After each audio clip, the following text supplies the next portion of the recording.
a narrow victory in the House.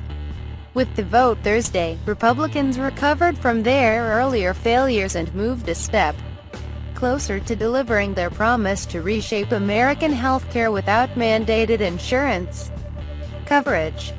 The vote 217 to 213 on President Trump's 105th day in office keeps alive the Republican dream of unwinding the signature legislative achievement of former President Barack Obama. The House measure faces profound uncertainty in the Senate, where the legislation's steep spending cuts will almost certainly be moderated. Any legislation that can get through the Senate will again have to clear the House and its conservative majority. A White House victory lap. President Trump on Thursday declared victory in his push to repeal the Affordable Care Act and overhaul the nation's health system without mandated coverage, saying the plan would bring down costs for Americans. Yes, premiums will be coming down, yes, deductibles will be coming down, but very importantly, it is a great plan, Mr. Trump said in White House Rose Garden, flanked by Republican lawmakers. It was the kind of exuberant event typically reserved for legislation that is being signed into law, rather than a controversial bill that has narrowly passed one chamber and faces an uncertain future in the Senate. But Mr. Trump was eager to savor the moment. Just over a month ago, he suffered a humiliating defeat on the healthcare plan when House leaders were forced to abruptly cancel a planned vote on the legislation because of opposition from within their own ranks, even after a burst of personal lobbying from the president. "We want to brag about the plan," Mr. Trump said, after asking those assembled how he was doing in his debut as a politician. "Hey, I'm president." Still, the victory was likely to be a fleeting one. The measure in its current form has little chance of advancement in the Senate, where its steep Medicaid cuts and provisions to scale back health benefits are being met with skepticism from members of both parties. "We're going to get this finished," Mr. Trump said, before moving on to the biggest tax cut in our nation's history. "We're going to have a tremendous 8 years," he proclaimed. What comes next?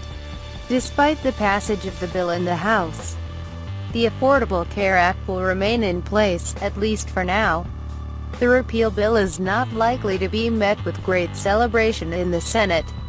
Yes, Republican senators share their House colleagues' desire to repeal major parts of the Obama-era health law, but they may not agree on exactly which parts.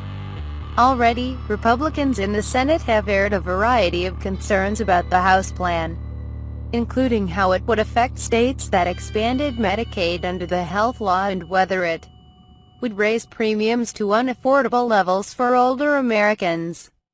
Senator Lamar Alexander of Tennessee, chairman of the Senate Health Committee, made it clear his chamber would take its time.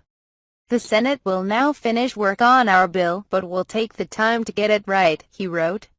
In other words, expect to see plenty of changes to the House bill, and, in the long run, plenty more fits and starts.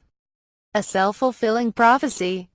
The president may make sure the Affordable Care Act collapses, and he's got the power to do it. Even as he boasted of the benefits the Republican healthcare plan will have for Americans, Mr.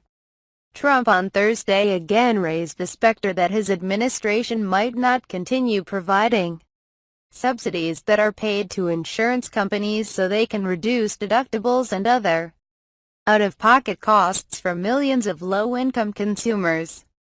"It's obvious that it's failing, it's dead," Mr. Trump said of the Affordable Care Act. "If we don't pay lots of ransom money over the insurance companies, it would die immediately."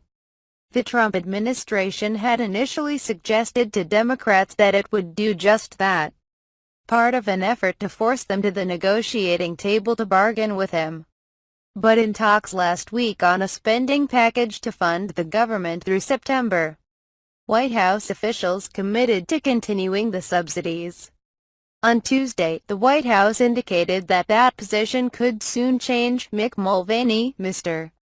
Trump's budget director, said no decisions have been made beyond the month of May.